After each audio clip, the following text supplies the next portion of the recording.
Hello കൂട്ടുകാരെ, ഈ പുഴയും കടന്ന് എന്ന സീരിയലിൻ്റെ ഇന്നത്തെ എപ്പിസോഡ് എന്താണെന്ന് നോക്കാം. ഇന്നത്തെ എപ്പിസോഡിൽ യമുനയെ രക്ഷിക്കാൻ ശ്രമിക്കുന്നതും യമുന യഥാർത്ഥത്തിൽ വിശാൽ എവിടെയാണ് യമുനയെ ഒളിപ്പിച്ച് വെച്ചിരിക്കുന്നതൊക്കെ കണ്ടുപിടിക്കുകയാണ് കാവേരിയും കൂട്ടരും. എപ്പിസോഡിലേക്ക് കടക്കുന്നതിന് മുൻപ് നിങ്ങൾ ഈ ചാനൽ ആദ്യമായിട്ടാണ് കാണുന്നതെങ്കിൽ സബ്സ്ക്രൈബ് ചെയ്യാൻ മറക്കല്ലേ. അങ്ങനെ യമുനയും ഗംഗയും വിനീതുമെല്ലാം ജയപാലൻ്റെ വീട്ടിൽ നിന്ന് ഇറങ്ങി വരികയാണ്. എന്ത് ചെയ്യണമെന്ന് അറിയാണ്ട് അവരാകെ നട്ടം തിരിഞ്ഞ് നിൽക്കുകയാണ്. ഒരു ഓട്ടോറിക്ഷ പോലും അവിടെ കാണുന്നില്ല. ഇനി എന്തു ചെയ്യും, യമുനയെ എങ്ങനെ കണ്ടെത്തും എന്നുള്ള വേവലാതിയിലാണ് അവർ. അപ്പോൾ വിനീത് പറയുന്നുണ്ട്, ഒരു വണ്ടി പോലും ഇല്ല കാവേരി, നമ്മൾ എന്ത് ചെയ്യുന്നു. പക്ഷെ അത് കേട്ടപ്പോൾ കാവേരിക്ക് എന്തോ ദേഷ്യം വന്നു. കാവേരി പറഞ്ഞു, അങ്ങനെ വിട്ടാൽ പറ്റില്ലല്ലോ, അവൾ എൻ്റെ അനിയത്തിയല്ലേ എന്ന് പറഞ്ഞ് കാവേരി ഗംഗയും കൂട്ടി റോഡിലോട്ട് ഇറങ്ങുകയാണ്. റോഡിലോട്ട് ഇറങ്ങുമ്പോൾ ആദ്യം കാണുന്ന വണ്ടിക്ക് തന്നെ അവർ കൈ കാണിക്കും. കൈ കാണിച്ചപ്പോൾ ആ വണ്ടി ശരിക്കും നിവിൻ്റേതാണ്. അപ്പോൾ നിവിനെ കണ്ടപ്പോൾ പിന്നെ അവർ പറഞ്ഞു, ഇനി ഈ വണ്ടിയിൽ പോകണ്ട എന്ന് പറഞ്ഞ് കാവേരി പിന്മാറുകയാണ്. അപ്പോൾ നിവിൻ വണ്ടിയിൽ നിന്ന് ഇറങ്ങി വന്നിട്ട് പറഞ്ഞു, നമുക്ക് യമുനയെ കണ്ടുപിടിക്കണ്ടേ കാവേരി, അതല്ലേ അത്യാവശ്യം. അത് കേട്ടപ്പോൾ ഗംഗയും കാവേരിയും ഞെട്ടും. കാരണം എന്താണെന്ന് വെച്ചാൽ അവർ നിവിനോട് പറഞ്ഞിട്ടില്ലല്ലോ യമുനയെ കാണാതായതൊന്നും. പിന്നെ എങ്ങനെ നിവിൻ അറിഞ്ഞു എന്നാണ് അവർ ആലോചിക്കുന്നത്. അപ്പം നിവിൻ പറയും, നിങ്ങൾ പേടിക്കേണ്ട, വിനീതാണ് എന്നെ വിളിച്ചു പറഞ്ഞത്. അപ്പോൾ അതിനുശേഷം ഞാൻ കാര്യമായിട്ട് തന്നെ അന്വേഷിച്ചു. അങ്ങനെ ഞാൻ യമുനയുടെ ഫ്രണ്ടിൻ്റെ വീട്ടിലോട്ട് പോയി അവളെ നേരിട്ട് കണ്ടു. അപ്പോൾ അവളുടെ കയ്യിൽ നിന്ന് കുറച്ച് വിവരങ്ങൾ കിട്ടി. അവൾ നിങ്ങളോട് പറയാൻ മടിച്ച കുറച്ച് കാര്യങ്ങളുണ്ട്. ഒന്നുമല്ല, വിശാലും യമുനയും തമ്മിൽ അടുപ്പത്തിലായിരുന്നു. കുറച്ച് കാലമായിട്ട് ഒരു അകൽച്ചയും ഉണ്ടായിരുന്നു. അതിനുശേഷം ഇന്നും കുറച്ച് കൂടുതൽ അടുപ്പത്തോടെയാണ് അവരെ കണ്ടിട്ടുള്ളത്. അതിനുശേഷമാണ് അവരെ രണ്ടുപേരെയും കാണാതായത്. കൂട്ടത്തിൽ അവർ രണ്ടുപേരും മാത്രമല്ല, വിശാലിൻ്റെ രണ്ട് അടുത്ത സുഹൃത്തുക്കളെയും കാണാതെ ആയിട്ടുണ്ട്. മിലനും ഹർഷനും, അതാണ് അവരുടെ പേര്. അവരെയും കാണാതെ ആയിട്ടുണ്ടെന്നുള്ള വിവരം കിട്ടും. അപ്പോൾ അത് കേട്ടപ്പോൾ തന്നെ കാവേരിക്കും ഗംഗയ്ക്ക് ഏകദേശം കാര്യങ്ങൾ മനസ്സിലാവും. അപ്പോൾ അവർ പറയും, എന്നാൽ ശരി നിവിൻ, നമുക്ക് അവരെ അന്വേഷിച്ച് ഇറങ്ങാമെന്ന് പറഞ്ഞ് അവർ വണ്ടിയിൽ കയറി യാത്ര തിരിക്കുകയാണ്. പക്ഷേ കൂട്ടത്തിൽ ഒരു കാര്യം കൂടി നിവിൻ പറയുന്നുണ്ട്. അവർ ചുരമിറങ്ങി പോകുന്നത്, അതായത് വിശാലിൻ്റെ വണ്ടി ചുരമിറങ്ങി പോകുന്നത് നിവിൻ്റെ ഒരു ഫ്രണ്ടിൻ്റെ CCTV ക്യാമറയിൽ പതിഞ്ഞിട്ടുണ്ട്. കൂടെ ഒരു പെൺകുട്ടിയുണ്ട്. പക്ഷേ പെൺകുട്ടിയുടെ മുഖം ക്ലിയർ അല്ല. പക്ഷെ അവർ ചുരമിറങ്ങിയിട്ട് എവിടേക്കാണ് പോയിട്ടുള്ളതെന്ന് മനസ്സിലാവുന്നില്ല. കാരണം ചുരം ഇറങ്ങിക്കഴിഞ്ഞാൽ തമിഴ്നാടും കേരളവും ഒക്കെ ഉണ്ട്. അപ്പോൾ ഏത് റൂട്ടിലാണ് അവർ പോയിട്ടുള്ളതെന്ന് ക്ലിയർ ആവുന്നില്ല. അപ്പോൾ അങ്ങനെ ഒരു വഴിമുട്ടി നിൽക്കുന്ന അവസ്ഥയിലാണ് നിവിൻ വിശാലിൻ്റെ സഹോദരി രാഗിണിയെ ഫോൺ ചെയ്യുന്നത്. കാരണം രാഗിണിയുടെ അടുത്തോട്ട് പോവുകയാണെന്ന് പറഞ്ഞാണ് വിശാൽ വണ്ടി എടുത്ത് പോയിട്ടുള്ളത്. അപ്പോൾ അവിടെ ഉണ്ടോയെന്ന് അറിയണമല്ലോ. അങ്ങനെ രാഗിണിയെ വിളിച്ച് നോക്കിയപ്പോൾ രാഗിണി പറയും, വിശാൽ ഇങ്ങോട്ട് വന്നിട്ടില്ല. അപ്പോൾ നിവിൻ പറഞ്ഞു, ഇനി ചുരം ഇറങ്ങി പോയി കഴിഞ്ഞാൽ മാർത്താണ്ഡത്തോട്ടാണ് മെയിനായിട്ട് പോകാൻ പറ്റുന്നൊരു സ്ഥലം. മാർത്താണ്ഡത്താണെങ്കിൽ ജയപാലനങ്ങളിലൊരു ഫാം ഹൗസ് ഉണ്ട്. അപ്പോൾ വെക്കേഷനിലും സ്കൂൾ ടൈം സമയത്തൊക്കെ ഞാൻ അവിടെ ഒരുപാട് തവണ പോയിട്ടുണ്ട്. അവിടേക്ക് പോകാനാണ് സാധ്യത. അവിടെയാണെങ്കിൽ ഫാം ഹൗസ് ഉള്ളത് കാരണം അവനെ പല കാര്യങ്ങളും പ്ലാൻ ചെയ്യാൻ പറ്റും എന്ന് പറഞ്ഞു. അപ്പോൾ എന്നാൽ ശരി, നമുക്കിന്ന് അങ്ങോട്ട് പോകാം എന്ന് പറഞ്ഞ്, എന്നാൽ ശരി, എന്നാൽ നമുക്ക് അങ്ങോട്ട് പോയി നോക്കാം, മാർത്താണ്ഡത്തോട്ട് പോയി നോക്കാം എന്ന് പറഞ്ഞ് അവരെല്ലാവരും വണ്ടിയിൽ കയറുകയാണ്. കറക്റ്റ് വഴി അറിയില്ലെങ്കിൽ നമുക്ക് ആരുടെയും ചോദിച്ച് പോകാം എന്ന് വിനീത് പറയുന്നുണ്ട്. ഇതേ സമയം നമ്മുടെ മാർത്താണ്ഡത്തുള്ള ജയപാലത്തിൻ്റെ ഫാം ഹൗസിൽ തന്നെയാണ് വിശാലും യമുനയും ഉള്ളത്. അപ്പോൾ യമുന അവിടെ നിന്ന് രക്ഷപ്പെടാൻ ശ്രമിക്കുന്നുണ്ട്.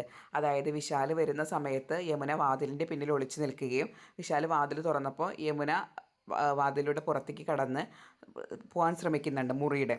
വിശാലാണെങ്കിൽ അത് കയ്യോടെ പൊക്കുകയും ചെയ്യും. അവളെ റൂമിലോട്ട് വലിച്ചിഴച്ച് കൊണ്ടുവരികയാണ് ചെയ്യുന്നത്. അപ്പോൾ അവൾക്കാകെ പേടിയാവും. അവൾ കരയാൻ തുടങ്ങും. വിശാൽ, എന്നെ ഒന്നും ചെയ്യല്ലേ പ്ലീസ്, എന്നെ ഒന്നും ചെയ്യല്ലേ എന്ന് പറഞ്ഞ് കരയുകയാണ്. അപ്പോഴാണ് വിശാൽ തൻ്റെ ഉദ്ദേശം കറക്റ്റായിട്ട് പറയുന്നത്. അതായത് നിന്നെ ഞാൻ ഒന്നും ചെയ്യില്ല, കാരണം അതിനുള്ള വിശാൽ തൊടാനുള്ള ഒരു നില പോലും നിനക്കില്ല. ഞാൻ നിന്നെ തൊടുകയൊന്നും ചെയ്യില്ല. പക്ഷേ വിശാലിൻ്റെ കൂടെ ഒരു രാത്രി നീ ചിലവഴിച്ചു എന്ന് പുഷ്പവാടിക്കാർ അറിഞ്ഞു കഴിഞ്ഞാൽ അത് ആ വാർത്ത കാട്ടുതീ പോലെ പടരും. അങ്ങനെയാണെച്ചെങ്കിൽ നീയും നിൻ്റെ അമ്മയും നിൻ്റെ വീട്ടുകാരും ഒക്കെ നാണം കെട്ട് ആകെ വളരെ മോശമൊരവസ്ഥയിലൂടെ കടന്നു പോകേണ്ടി വരും. ഇതൊക്കെയാണ് വിശാലിൻ്റെ ഉദ്ദേശം. എന്നിട്ട് പറഞ്ഞ് വിശാൽ റൂം അടച്ചിട്ട് പോവും. അപ്പോൾ റൂം അടച്ച് പോയി കഴിഞ്ഞപ്പോൾ ഇവൾ റൂമിൽ തനിച്ചായപ്പോൾ ഇവൾക്ക് ആകെ പേടിയും സങ്കടവും ഭയവും നാണക്കേടും എല്ലാം കൂടി തോന്നി തുടങ്ങും.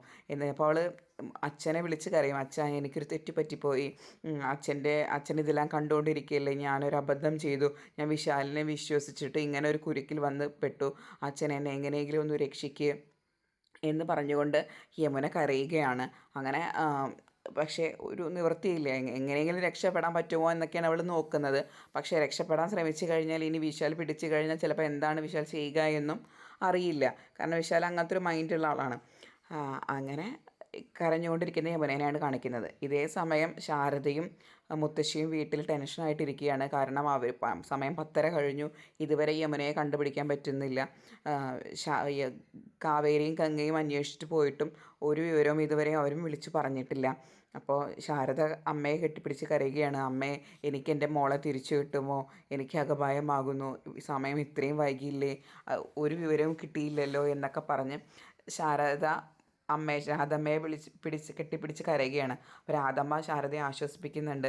ഇല്ല മോളെ, അവൾക്കൊന്നും പറ്റില്ല, നീ വിഷമിക്കേണ്ട, അവൾ തിരിച്ചു വരും എന്ന് പറഞ്ഞ് ആശ്വസിപ്പിക്കുകയാണ്. അപ്പോഴേക്കും നേരമൊക്കെ നേരം വെളുത്തിട്ട് നമ്മുടെ നിവിനും കൂട്ടരൊക്കെ മാർത്താണ്ഡത്തുള്ള ജയപാലൻ്റെ ഫാം ഹൗസിൻ്റെ മുന്നിലെത്തുകയാണ്. അങ്ങനെ ഫാം ഹൗസിൻ്റെ മുന്നിലെത്തി ഒരു ഇടുങ്ങിയ വഴിയിലൂടെയാണ് ആ ഫാം ഹൗസിലോട്ട് പോകുന്നുണ്ട്. അപ്പോൾ ആ 2 പേര് വിശാലിൻ്റെ 2 ഫ്രണ്ട്സായ മിലനും ഹർഷനും അവർ നടന്നു പോകുന്നത് ഇവർ കാണും. അവർ പക്ഷേ മിലനും ഹർഷനും ഇവരെ കണ്ടിട്ടില്ല, ഇവർ പക്ഷേ അവരെ കാണും. അപ്പോൾ കാവേരി പറയും, നമുക്ക് വേഗം പോയിട്ട് അവളെ വിളിച്ച് ഇറക്കാൻ പറ്റുമോ ശ്രമിക്കാം. അപ്പോൾ ഗംഗ തടയും. അത് പറയാൻ പറ്റില്ല കാവേരി, അവളുടെ അവസ്ഥ എന്താണെന്ന് അറിയില്ല, ഇനി വേറെ ആരെങ്കിലും ഇവരുടെ സഹായത്തിനുണ്ടോ എന്നും നമുക്കറിയില്ല, അതുകൊണ്ട് ബുദ്ധിപരമായിട്ട് നമ്മൾ നീങ്ങുകയാണ് വേണ്ടത് എന്ന് പറയും. അപ്പോൾ നിവിൻ പറയും, ശരിയാണ്, ഗംഗ പറഞ്ഞതിലാണ് കാര്യം. കാരണം അവൾ ഏത് അവസ്ഥയിലാണെന്ന് അറിയാൻ പറ്റില്ല. ചിലപ്പോൾ നമ്മളെ കണ്ടു കഴിഞ്ഞാൽ വിശാൽ അവളെ എങ്ങാനും ഇവിടുന്ന് കടത്തിക്കൊണ്ട് പോയാലോ, വേറെ എവിടേക്കെങ്കിലും മാറ്റിക്കഴിഞ്ഞാൽ ചിലപ്പോൾ നമുക്ക് ഇത്രയും പെട്ടെന്ന് കണ്ടുപിടിക്കാൻ പറ്റിയെന്ന് വരില്ല. അതുകൊണ്ട് നമുക്ക് കാര്യമായിട്ട് കാര്യങ്ങളെല്ലാം ആലോചിച്ച് ചെയ്യാമെന്ന് പറഞ്ഞ് അവർ മുന്നിലോട്ട് നടക്കുകയാണ്. അപ്പോൾ മുന്നിലോട്ട് നടക്കുമ്പോൾ നമ്മുടെ മിലനും ഹർഷനും അവിടെ ഒരു വണ്ടി പാർക്ക് ചെയ്തിട്ടുണ്ടല്ലോ ഇവൻ്റെ വിശാലിൻ്റെ, അതിൻ്റെ മീതെ ബിയർ കുപ്പിയൊക്കെ വെച്ചിട്ട് ബിയർ അടിച്ചുകൊണ്ടിരിക്കുകയാണ്. അപ്പോൾ നമ്മുടെ വിനീത് പോയി ചോദിക്കും, മക്കളെ, നിങ്ങൾക്ക് ഇതിൻ്റെ കൂടെ ടച്ചിങ്സ് ആയിട്ട് പുഴുങ്ങിയ താറാവ് മുട്ട വേണോ? അപ്പോൾ ഇവരൊന്നും മനസ്സിലാവില്ല കേട്ടോ, ഇതിപ്പോൾ ആരാടോ ഈ ഒരു പുതിയൊരാൾ വന്നിട്ട് പുഴുങ്ങിയ മുട്ട വേണോ എന്ന് ചോദിക്കുന്നത്. അപ്പോൾ എന്താ നിങ്ങൾക്ക് മനസ്സിലായില്ലേ? വിനീത് വീണ്ടും ചോദിക്കണം, എന്താ മക്കളെ നിങ്ങൾക്ക് മനസ്സിലായില്ലേ? പുഴുങ്ങിയ താറാവ് മുട്ട കുറച്ച് കുരുമുളക് പൊടി ഉപ്പൊക്കെ വെതിരിയിട്ട് കഴിക്കാൻ, ടച്ചിങ്സ് ആയിട്ട് കഴിക്കാൻ നല്ല ടേസ്റ്റാണ്, നിങ്ങൾക്കത് വേണോ എന്ന് ചോദിക്കുകയാണ്. അപ്പോൾ അവർ ചോദിക്കും, നിങ്ങളാരാ എന്ന് ചോദിക്കണം വിനീതിൻ്റെ അടുത്ത്. അപ്പോൾ വിനീത് പറയും, ഞാൻ ആരാണെന്ന് എനിക്ക് കാണിച്ചു തരാടാന്ന് പറഞ്ഞ് വിനീത് ഈ 2 എണ്ണത്തിന് തലങ്ങും വിലങ്ങും അടിക്കുകയാണ്. അപ്പോൾ അതിലൊരുത്തൻ വന്നൊരു ഓടൊക്കെ എടുത്ത് വിനീതിൻ്റെ തലക്കടിക്കാനൊക്കെ നോക്കുന്നുണ്ട്. പക്ഷേ വിനീത അതൊക്കെ തട്ടി മാറ്റി ഈ 2 എണ്ണത്തിനെയും കൊണ്ട് വിശാലിൻ്റെ മുന്നിലേക്ക് കൊണ്ടുപോയി വിശാലിൻ്റെ മുന്നിലോട്ട് ഇടുകയാണ്. അപ്പോഴാണ് വിശാൽ ഇവരെ കാണുന്നത്. അപ്പോൾ വിശാലിനോട് ചോദിക്കും, കാവേരി ചോദിക്കും, എവിടെടാ ഞങ്ങളുടെ അനിയത്തി യമുന എവിടെ? അപ്പോൾ വിശാൽ പറയും, യമുനയോ? ഏത് യമുന? എൻ്റെ കൂടെ യമുനയൊന്നുമില്ല എന്ന് പറയണം. അപ്പോൾ നിവിൻ ചോദിക്കും, എടാ, പെണ്ണുങ്ങളെ തട്ടിക്കൊണ്ട് പോയിട്ടല്ല പ്രതികാരം തീർക്കുന്നത്, നാണമുണ്ടോ നിനക്ക് ഇങ്ങനെയൊക്കെ ചെയ്യാൻ? നീ എൻ്റെ കുടുംബത്തിൽ തന്നെ പിറന്നല്ലോ എന്ന് പറഞ്ഞ് നിവിൻ പറയുകയാണ്.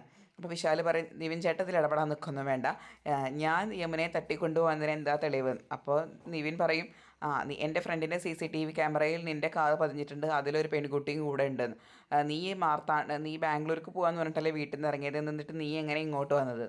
അപ്പോൾ വിശാൽ പറയും, ഞാൻ ബാംഗ്ലൂർക്ക് പോകാൻ വേണ്ടിയിട്ട് തന്നെയാണ് ഇറങ്ങിയത്, പക്ഷേ ഇറങ്ങിയപ്പോൾ എനിക്ക് നല്ല ഉറക്കം വന്നു. മാർത്താണ്ഡത്തെത്തിയപ്പോൾ ഞാൻ പിന്നെ ആലോചിച്ചു, എന്തിനാണ് ഇനി ബാംഗ്ലൂർക്ക് പോകണത്, എനിക്കിവിടെ ഒരു ഫാം ഹൗസ് ഉണ്ടല്ലോ, ഞാൻ അതിൽ കയറി കിടന്നുറങ്ങാലോ എന്നൊക്കെ വിചാരിച്ചു, അതിനാണ് ഞാൻ എൻ്റെ കൂട്ടുകാരെയും കൂട്ടി ഇങ്ങോട്ട് വന്നത് എന്ന് പറയും.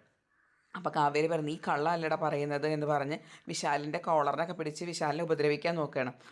അപ്പോൾ വിനീത് പറയും, കാവേരി, നിങ്ങൾ ഇനി ഇവിടെ ഇവനെ നോക്കണ്ട, ഇവനെ ഞങ്ങൾ നോക്കിക്കോളാം, ഇവനെ ഞങ്ങൾ ഡീൽ ചെയ്തോളാം, നിങ്ങൾ ഈ വീട്ടിൻ്റെ അകത്ത് കയറിയിട്ട് പരിശോധിക്കുക എന്ന് പറയും.